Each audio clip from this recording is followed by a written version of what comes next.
देखो कल हमने डिफरेंशिएशन पढ़ना स्टार्ट किया था, ठीक है। तो उसमें हमने लिमिट्स तक पढ़ लिया था कि क्या होते हैं और उसकी डेरिवेशन भी कर ली थी। अब उसके बाद जो नेक्स्ट टॉपिक है हमारा वो है डिफरेंशियल कोफिशिएंट। देखो एक्चुअली में जो ये जो डिफरेंशिएशन मैं लिख रही हूं उसे डिनोट कैसे कर पा रही हूं।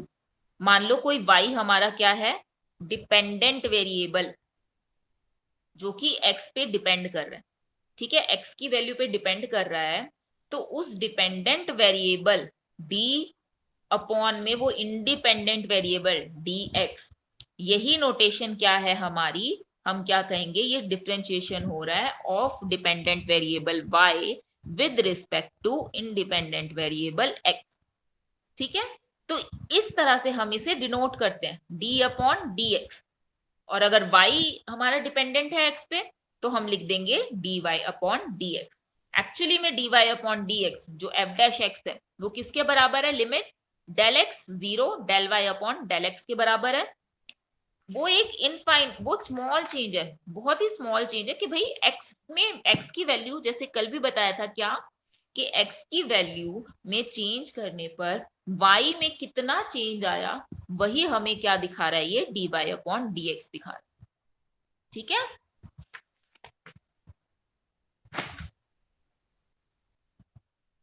इसे हम कहेंगे, ये जो dy बाई dx हमने लिखा है इसे हम कहेंगे differential coefficient. And the process of finding differential coefficient, उस प्रोसेस को कि डिफरेंशियल कोफिशिएंट क्या आएगा, उसी प्रोसेस को हम क्या कहेंगे, डिफरेंशिएशन बोलेंगे, ओके। इस सिंबल को हम क्या कहेंगे, d by D X of y, okay.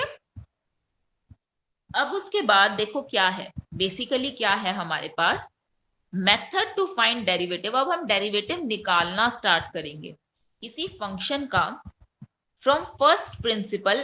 First principle बोलते हैं बेटा कि फर्स्ट प्रिंसिपल से हम किसी फंक्शन का डेरिवेटिव कैसे निकालें। जैसे कि हमारे पास कोई फंक्शन गिवन है y equal to F X, तो एक मेथड होता है कुछ स्टेप्स में कि फर्स्ट प्रिंसिपल से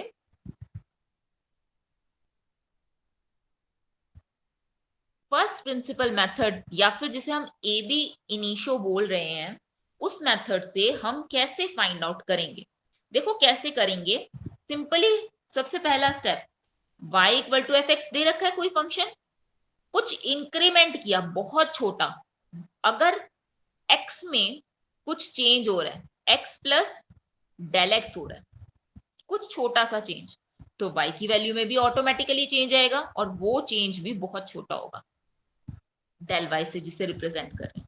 दोनों को क्या किया, ये इक्वेशन वन, ये इक्वेशन टू, ये पहला स्टेप था बेटा, ये दूसरा स्टेप था। तीसरे स्टेप में क्या किया, दोनों को सब्ट्रैक्ट कर दिया। जब आपस में ये दोनों इक्वेशन सब्ट्रैक्ट होंगी, 2 माइनस 1, तो हमारे पास क्या निकल कर आएगा, दिस माइनस दिस करेंगे तो इक्वेशन की इस साइड करेंगे ना, तो this minus this del Y, यहां से क्या आ गया, F of X plus del X minus में एफ ऑफ एक्स, यही आया। अब फोर्थ स्टेप में क्या करेंगे, हम इसे डेल एक्स से डिवाइड कर देंगे और फिफ्थ स्टेप में लिमिट लगा देंगे डेल एक्स की जीरो पर। तो देखो ये तो क्या निकल आया, डेरिवेटिव ही तो है, which is D Y by D X. तो यानी कि D Y by D X actually में क्या निकल आया, limit del X tends to zero, F of X plus del X minus में एफ एक्स अपॉन में डेल एक्स।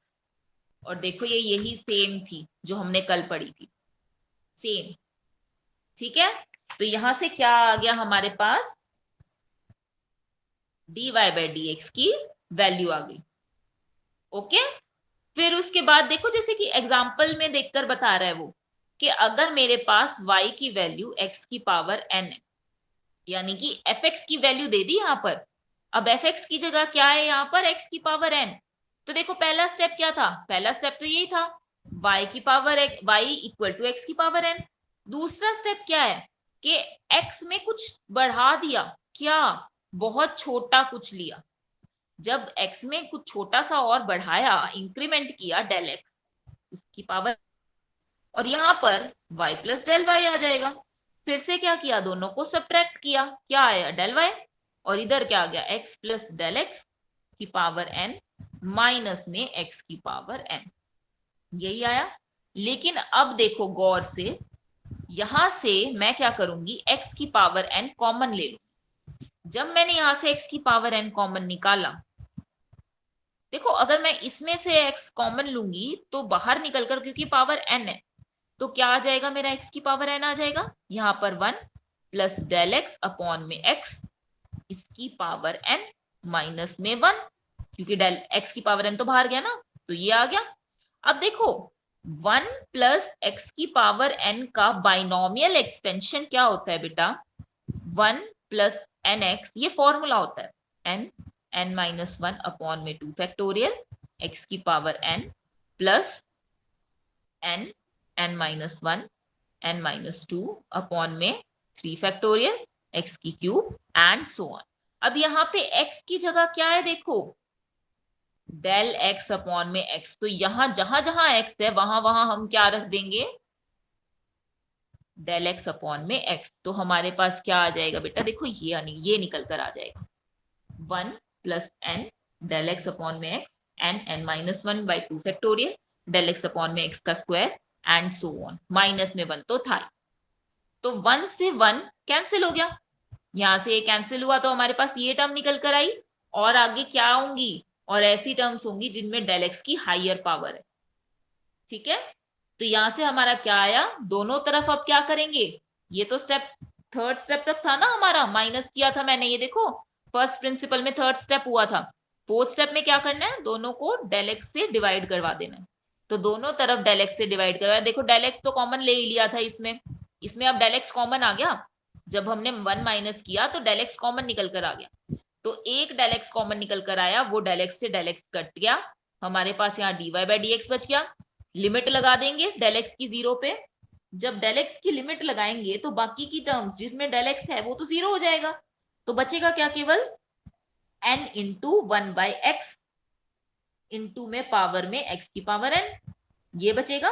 और यही हमारा क्या निकल आएगा, d बाई डी एक्स, यही था ना x की पावर n का निकाल दी थी मैं, क्या निकल आएगा ये n इंटू एक्स की पावर n माइनस 1, ठीक है।